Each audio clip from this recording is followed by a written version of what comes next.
Hi everyone, સૌને મારા જય સંસ્કાર। आज हम कक्षा 9 लेसन नंबर 15 दाजियों उसका द्वितीय वीडियो देखने वाले हैं।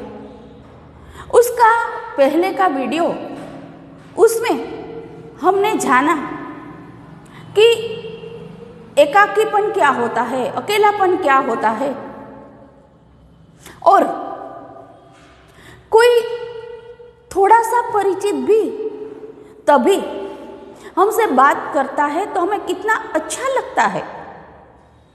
हमारे लिए सारी सृष्टि सकारात्मक हो जाती है। इंसान का इंसान से नाता बहुत ही गहरा होता है। हम ये भूल जाते हैं कि हम इंसान हैं।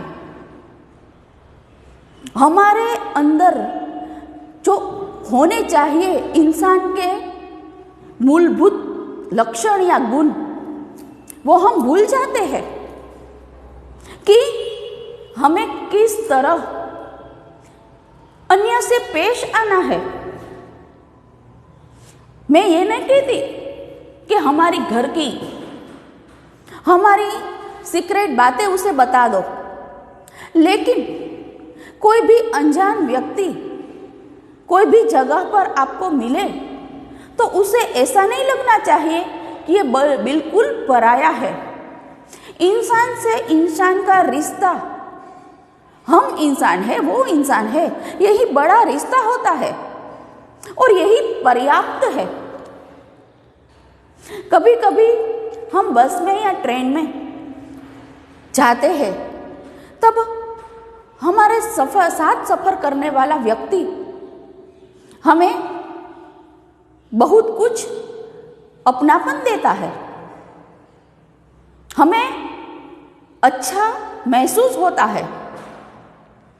लेकिन इस लेसन के बीच मैं आपको यह भी बता दूं कि कभी भी किसी भी इंसान से, अजनबी इंसान से अपने मन की, अपने घर की माहिती मत शेयर करो। हो सके वो इंसान अच्छा न हो। अपनत्व दिखाना अच्छी बात है, कोई मुश्किल में हो और उसे मदद करना बेहद अच्छी बात है।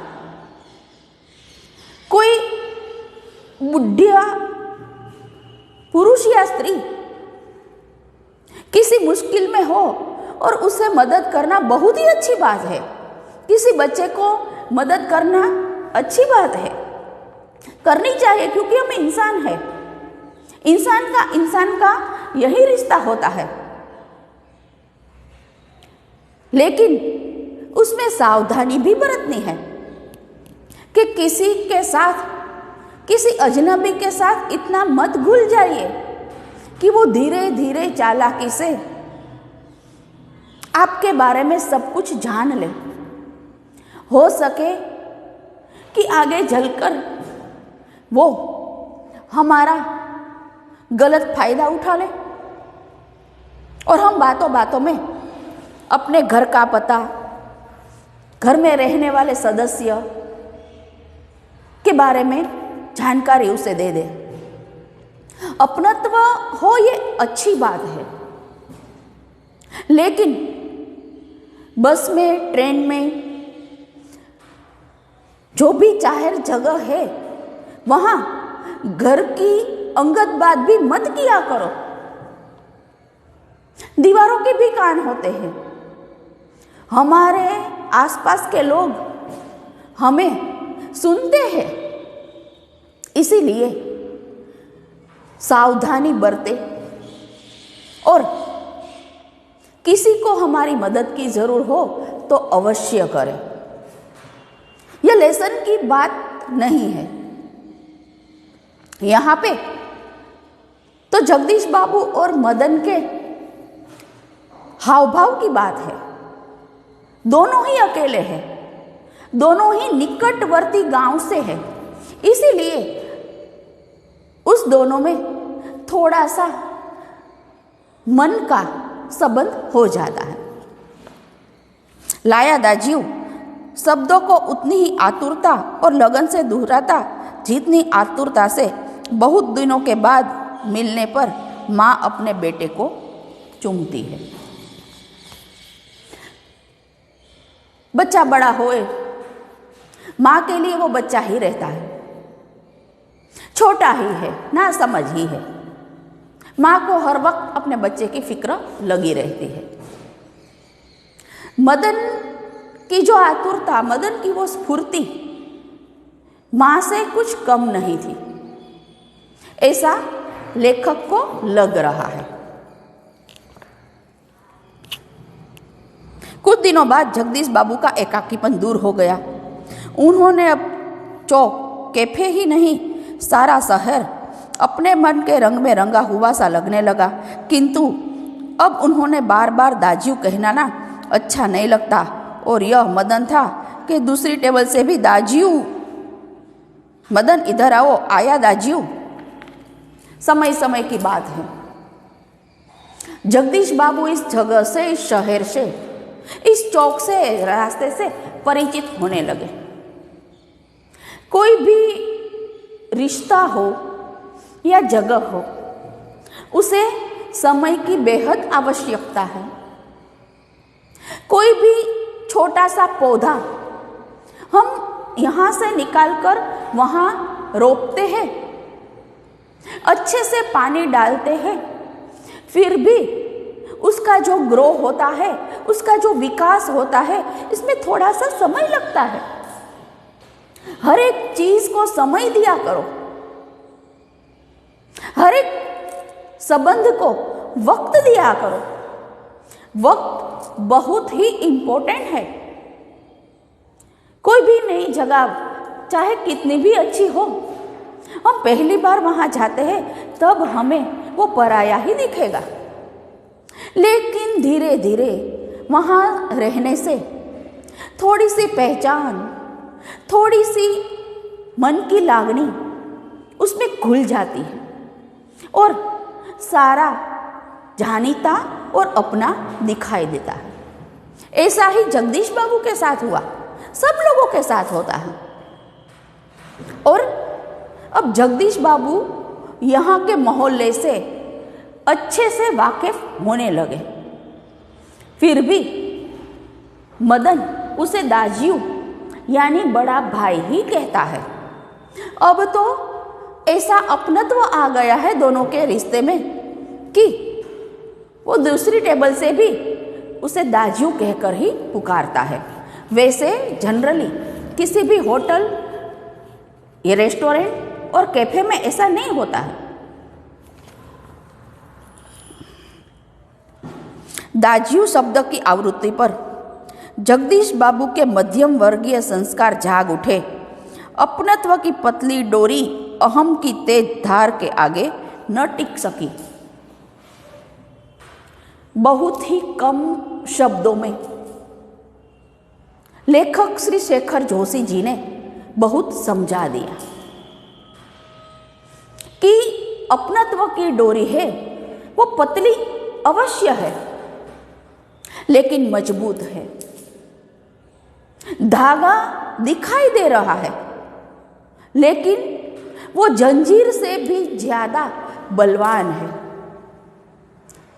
वो कब टूटता है कि जब अहंकार की छुरी उस पर लगती है। हमें कोई भी रिश्ते की अहमियत को पहचानना है तो हमारे अंदरूनी अहंकार को इससे दूर रखिए, वरना जंजीर जैसी मजबूत कड़ी भी अहंकार की छुरी से कट जाती है। उसके विपरीत वो नाजुक धागा हमें अपनों से यूं बंद कर रखता है कि जैसे कोई मजबूत कड़ी हमको जुड़ाए रखती है, बनाए रखती है। अहंकार को रिश्तों के बीच कभी नहीं लाना। किस बात का अहंकार, किस बात का घमंड? जो कुछ दिया है, जो कुछ हमारे पास है, वो ईश्वर की इच्छा है, ईश्वर की कृपा है। हम बौद्धिक रूप से सक्षम है, ईश्वर की दया है। हमारे पास रुपए पैसे है, गाड़ी बंगला है, ईश्वर की दया है। यदि ईश्वर की दया न रहती तो हम लायक होते हुए भी ऐसी चीज नहीं इस्तेमाल कर सकते। अपने से छोटे से, अपने से कमजोर व्यक्ति के पास घमंड करना ये कोई मर्दानगी वाली बात है ही नहीं। सदैव हमें रिश्तों की कदर करनी चाहिए, अपनों की कदर करनी चाहिए और घमंड से दूर रहना चाहिए। दाजियो चाय लाऊं? चाय नहीं, लेकिन यह दाजियो दाजियो कहकर चिल्लाते क्या हो दिन रात? किसी की प्रेस्टीज का ख्याल नहीं तुम्हें? जगदीश बाबू की गलती। जगदीश बाबू जब पहले आए तब उसका कोई नहीं था, तब उसे दाजियो शब्द बहुत अच्छा लगता था। मदन अच्छा लगता था, मदन से वो खुद बातें करना चाहते थे, लेकिन थोड़े से जाने माने हो गए तब ये मदन उसको बुरा लगने लगा और उसको ये अच्छा नहीं लगता कि क्या ये चिल्लाता है सारा दिन दाजियो दाजियो, बड़ा भाई बड़ा भाई। जगदीश बाबू के मुंह में क्रोध आ गया, शब्दों पर अधिकार न रहा। मदन प्रेस्टीज का अर्थ समझ सकेगा या नहीं यह भी उसे ध्यान नहीं रहा, पर मदन बिना समझाए ही सब कुछ समझ गया। क्रोध बहुत बुरी हालत इंसान की। क्रोध होता है क्षणजीवी, लेकिन उसके परिणाम चिरंजीवी होते हैं। प्रेस्टीज जैसा इंग्लिश शब्द शायद ये 9-10 साल का लड़का मदन न समझ पाए, लेकिन क्रोध से मिश्रित आवाज में जिस तरह जगदीश बाबू ने उससे बात की वो समझ गया कि ये जगदीश बाबू के मन में क्या चल रहा है, वो उसे क्या कहना चाहते हैं। मदन ने जगदीश बाबू के व्यवहार से गहरी चोट लगी। मैनेजर से सिर दर्द का बहाना कर कर वह घुटनों में सर दे कोठरी में सिसकता भर भर रोते रहा। घर गांव से दूर ऐसी परिस्थिति में मदन का जगदीश बाबू के प्रति आत्मीय प्रदर्शन होना स्वाभाविक था। इसी कारण आज प्रवासी जीवन में पहली बार उसे लगा कि किसी ने उसे ईजा की गोदी से, बाबा की बाहों से और दीदी के आंचल के छाये से बलपूर्वक खींच लिया हो, परंतु भावुकता स्थायी तो नहीं है। रो लेने पर अंदर की उमड़ती वेदना की आंखों की राह पर बाहर निकलने से मनुष्य जो निश्चय करता है वो अधिक विवतपूर्ण होता है। साइकोलॉजिकल ऐसा होता ही है कि जब कोई हमें दुख पहुंचाता है, चोट पहुंचाता है, थोड़ा सा तभी हमें बुरा लगता है। रो देने से हमारे मन का गुस्सा आंखों की राह से बाहर निकल आता है और फिर जो हम निश्चय पर पहुंचते हैं, फिर हम जो निर्णय लेते हैं वो बहुत सचोट होता है। मदन की ऐसे ही स्वाभाविक परिस्थिति हो गई। वो जगदीश बाबू का क्रोध नहीं सह सका, कुछ भी ना बोला, लेकिन उस तरफ उस लड़के की मानसिक हालत ऐसी थी कि मानो उसको अपनी माँ की गोद में से किसी ने खींच लिया, अपने पिता की बाहों में से किसी ने खींच लिया, अपनी बड़ी बहन के आंचल में से किसी ने खींच लिया। एक ही झटके में सब कुछ समाप्त हो गया, ऐसा मदन को लगा। वो मैनेजर से कुछ नहीं बताता, वो सिर दर्द का बहाना बनाकर थोड़ा सा रो लेता है और फिर पुनः स्वस्थ होकर एक निश्चय के साथ बाहर आता है। मदन पूर्ववत काम करने लगा, जैसे कुछ हुआ ही नहीं, जैसे जगदीश बाबू ने डांटा ही नहीं, जैसे जगदीश बाबू उसके जीवन में आए ही नहीं। दूसरे दिन कैफे जाते हुए अचानक ही जगदीश बाबू की भेंट बचपन के सहपाठी हेमंत से हो गई। कैफे में पहुंचकर जगदीश बाबू ने इशारे से मदन को बुलाया। तभी उन्हें लगा कि जैसे वह उनसे दूर दूर रहने का प्रयत्न कर रहा हो। दूसरे दिन जगदीश बाबू अपने मित्र को लेकर कैफे में जाते हैं। ये उसका नित्य क्रम था। वो दाजियू शब्द अब उसे नहीं सुनाई देने वाला था।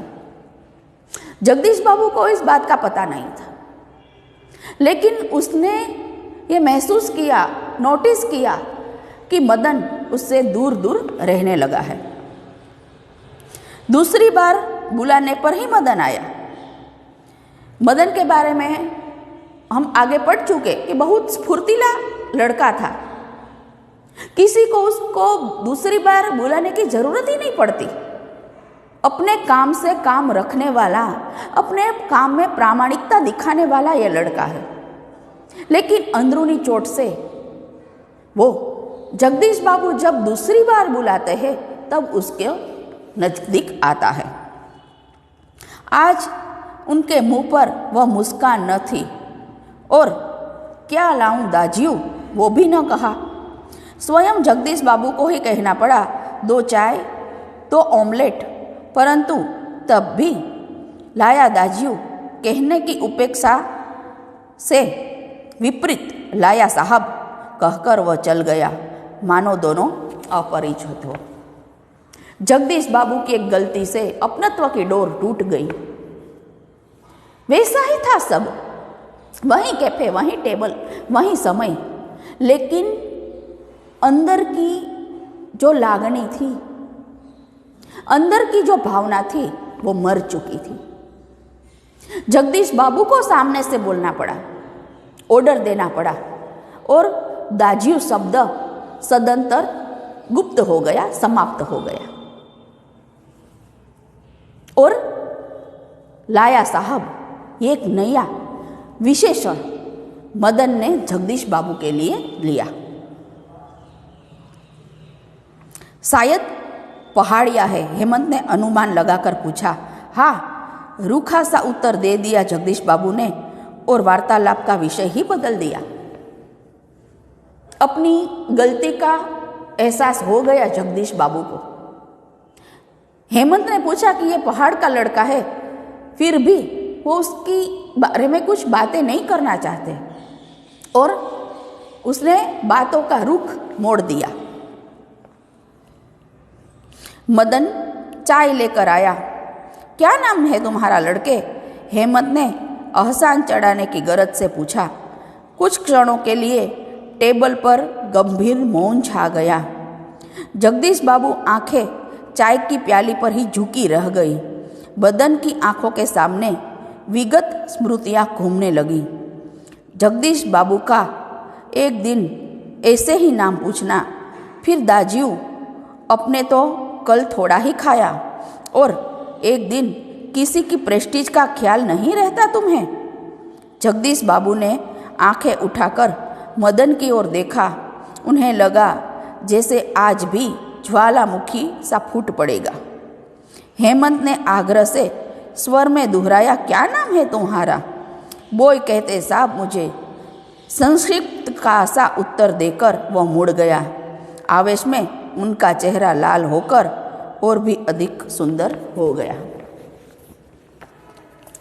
जगदीश बाबू शर्म के मारे उसकी नजर चाय के कप पर ही टिक गई, कुछ ना बोल सके।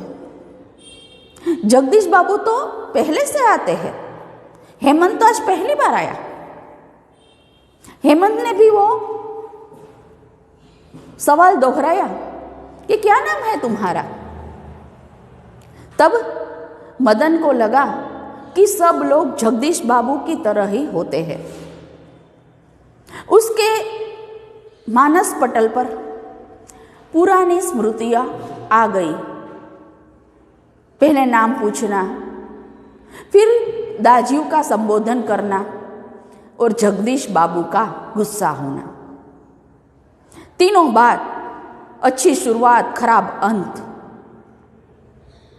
मदन को मालूम हो गई और मानो उसने मन में एक गांठ बांध ली कि यहाँ जो कस्टमर आते हैं उसे कोई भी जात का अपनापन दिखाना ही नहीं है। हम कभी कभी अपनों से ही ज़्यादा दुखी हो जाते हैं।